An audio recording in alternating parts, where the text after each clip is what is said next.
Abarth time again. We'll discuss how the Abarth fares for the school run.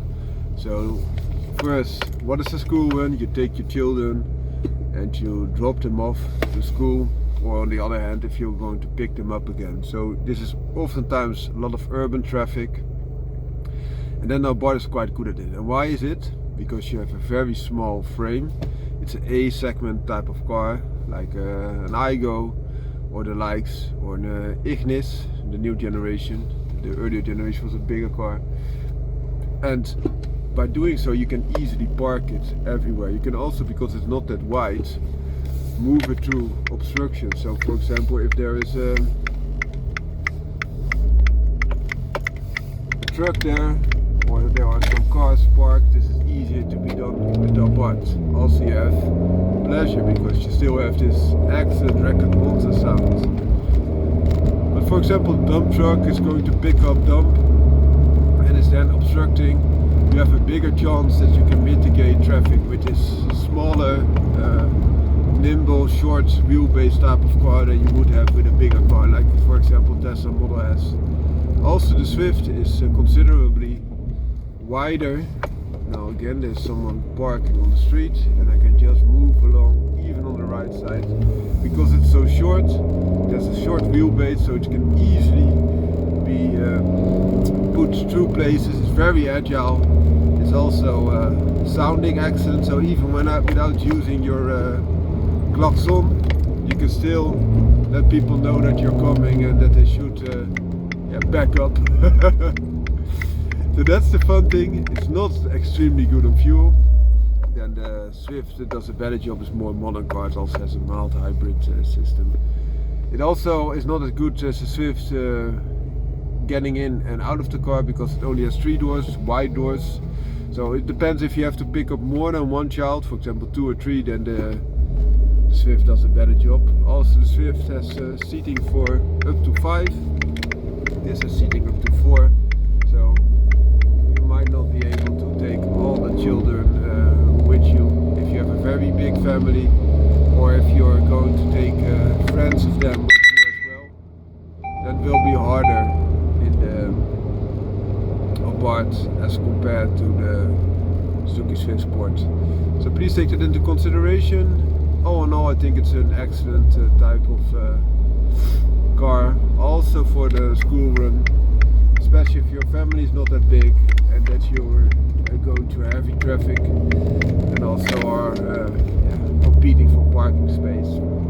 And this might be one of the best bets, especially if you also want to have a little bit of fun, because there's no other A segment type of car that sounds as good as this car. I think even the B segment and C segment will be hard pressed to sound better than this. Perhaps an Audi RS3,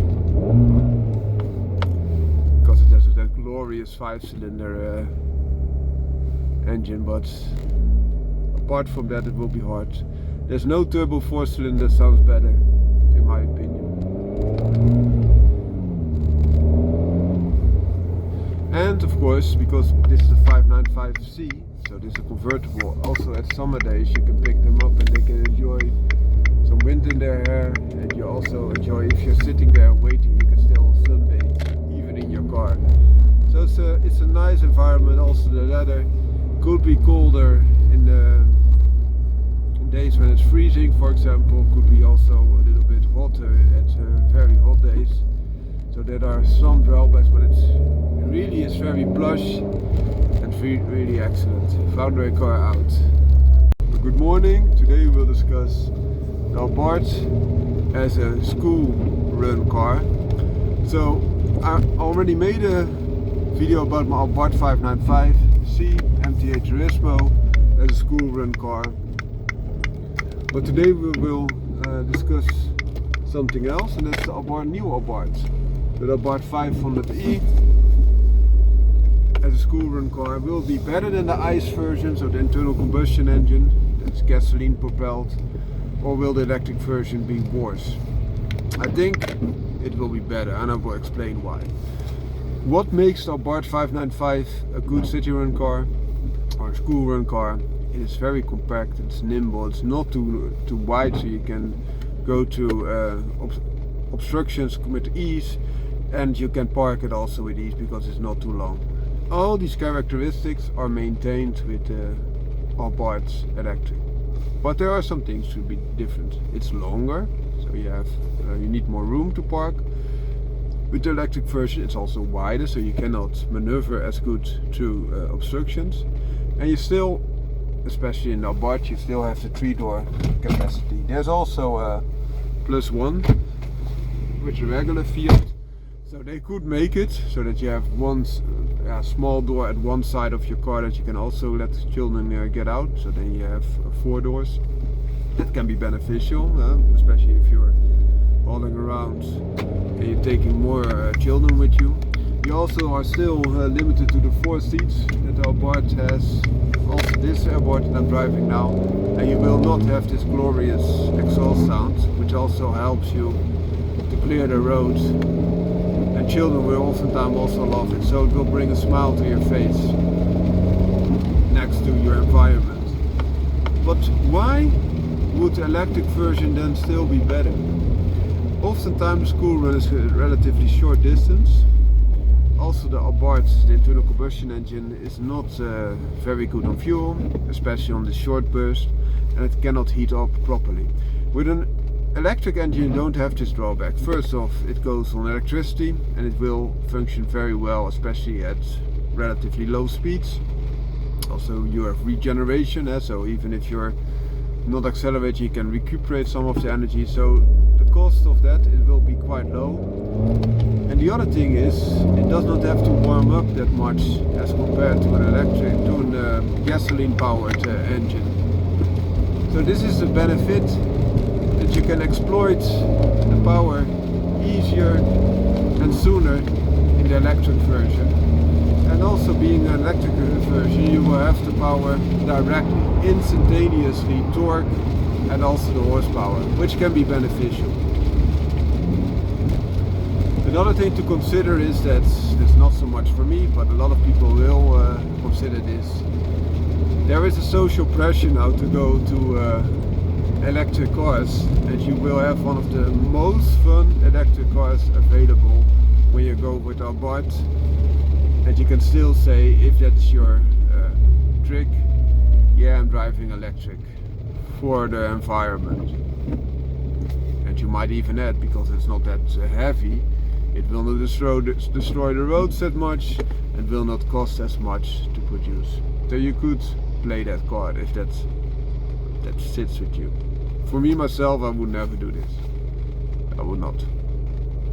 I think when you have a car that has these benefits, of course you can, and oftentimes they will also say, yeah, I paid enough money for it, because electric cars are quite expensive. But hey, if you see what it is costing now, and you will say you have one of the latest internal combustion engine cars, because it's the last time that you can use it, there's nothing wrong with that either. And why is there nothing wrong with it? Because it will fade away regardless, and it's also a big part of history. That being said, the Abarth will be better for the environment in the long run if you can run it a longer time. If you're not running it a long time, I think it will cost more to produce for the environment, especially the batteries that they use.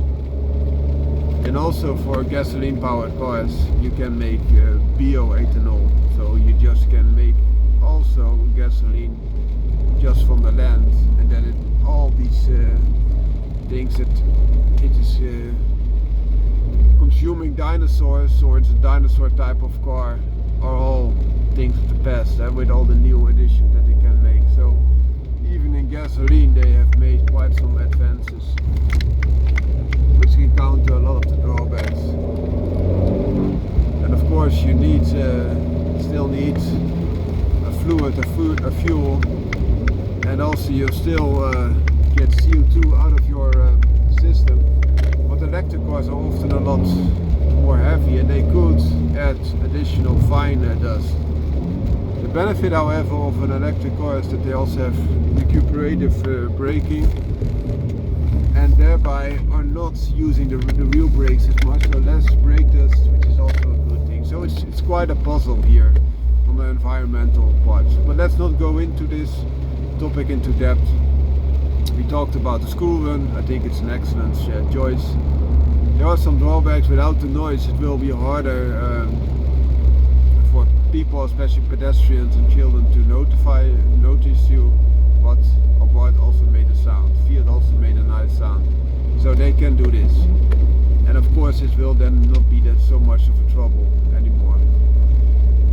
Also, you will not have the smiles that you have with the popping of this exhaust, but you will have the smiles of the instantaneous torque.